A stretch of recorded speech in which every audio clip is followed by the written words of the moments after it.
하루의 쓸모있는 뉴스를 골라드립니다. 바쁜 하루 뉴스는 제가 정리해드릴게요. 안녕하세요. 뉴스더니 장선입니다. 뉴스더니가 고른 첫 번째 뉴스, 푸틴, 프리고진 사업체 몰수 개시, 새 주인은 푸틴 연인 가능성입니다. 러시아의 우크라이나 침공이 1년 반 가까이 계속되고 있습니다. 러시아 용병기업 바그너 그룹이 무장 반란을 일으켜서 전 세계를 깜짝 놀라게 했죠. 쏟아지고 있는 프리고진 반란 사태 뉴스가 궁금한 분들을 위해서 한번 쭉 정리해 볼게요. 러시아와 우크라이나가 전쟁 중인데 러시아 안에서 일어난 반란이라니 무슨 얘기지? 하는 분들도 있으실 거예요. 먼저 바그너 그룹에 대한 이야기를 해볼게요. 바그너 그룹은 2014년부터 러시아 기반으로 활동해온 사설 용병 회사입니다.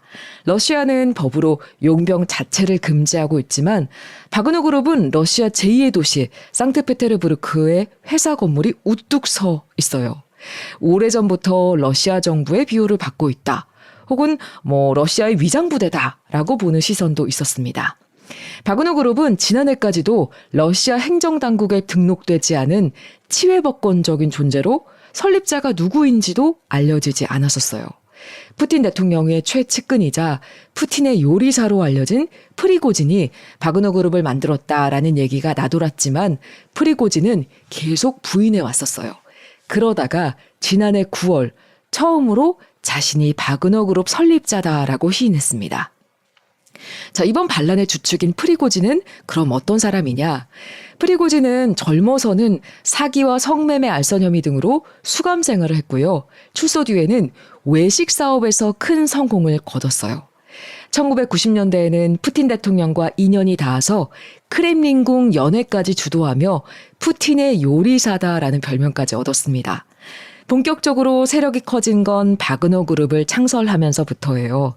특히 우크라이나 전쟁이 시작된 뒤에는 핵심 전투 지역을 점령하면서 빠르게 영향력을 확대했고 권력의 실세로 부상했습니다. 그런데 이렇게 들으면 푸틴 대통령의 최측근인 것 같은데 왜 전쟁 중에 갑자기 반란을 일으키게 된 걸까요?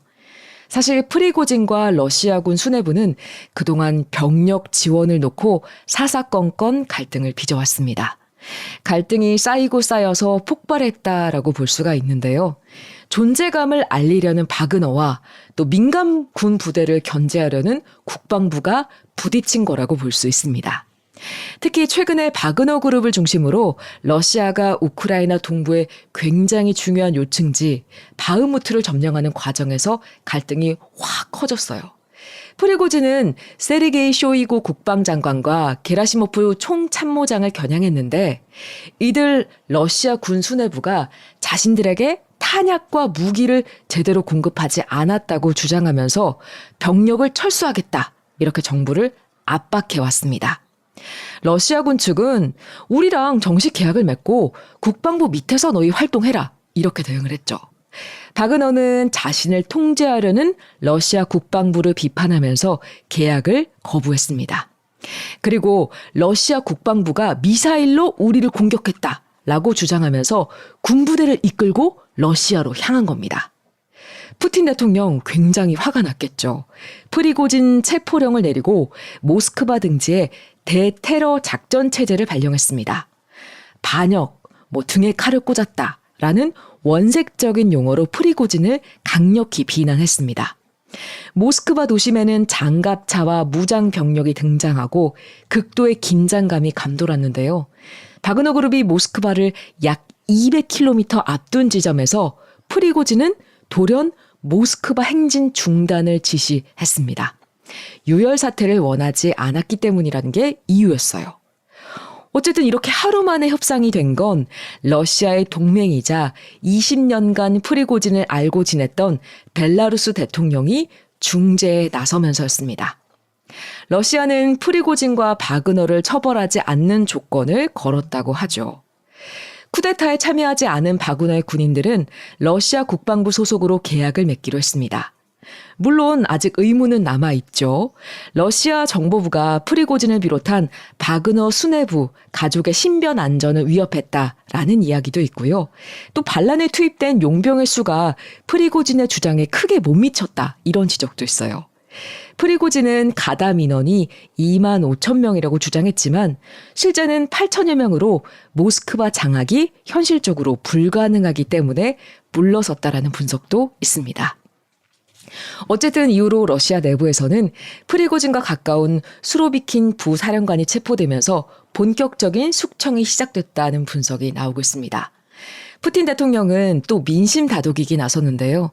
대국민 연설에 이어서 모스크바를 떠나 깜짝 지역 행보에 나섰습니다. 안정적인 국정 운영을 하고 있다라는 걸 보여주려는 의도겠죠.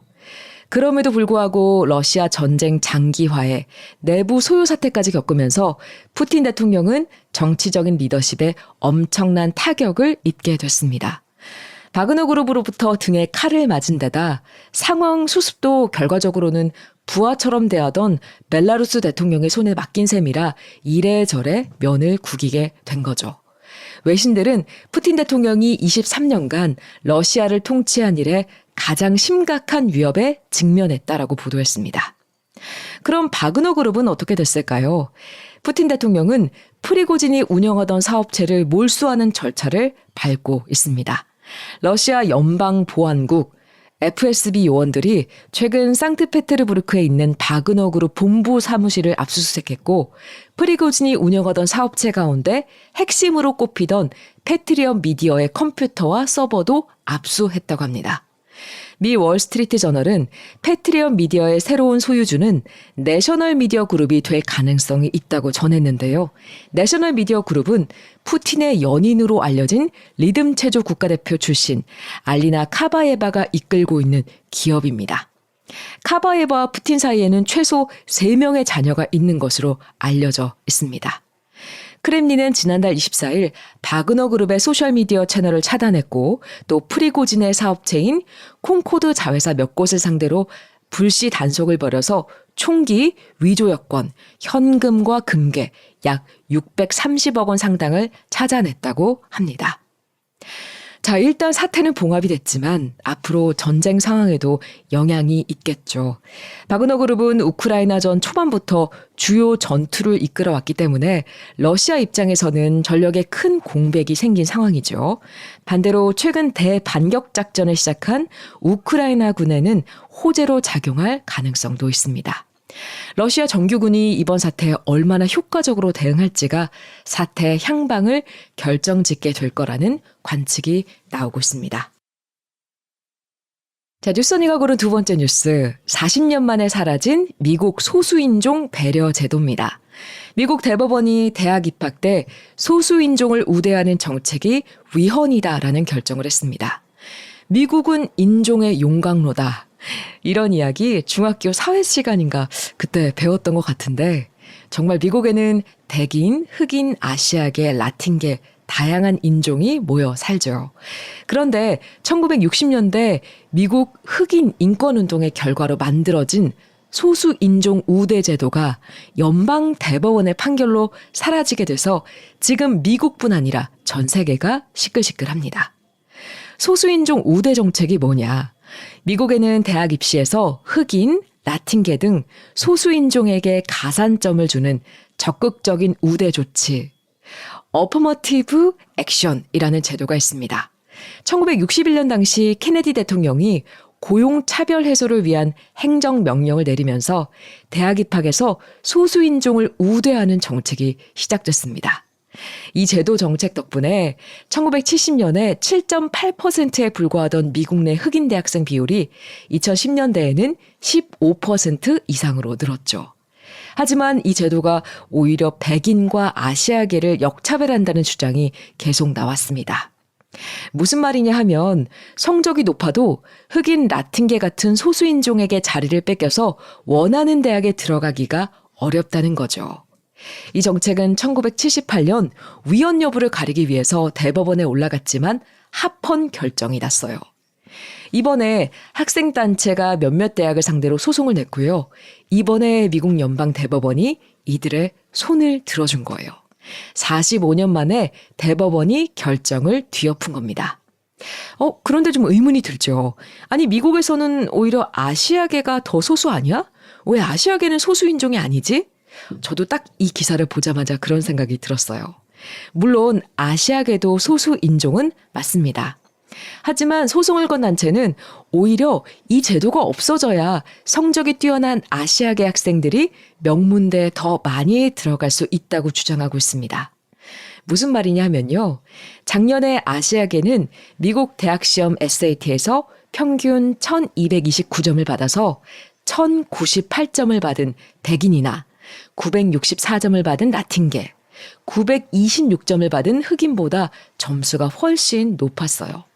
만약에 적극적인 우대 조치가 사라지면 아시아계 학생들에게 유리해질 거라는 거죠. 실제로 1996년에 적극적인 우대 조치를 폐지한 캘리포니아주에서는 아시아계의 명문 주립대 진학률이 올라갔었다고 합니다.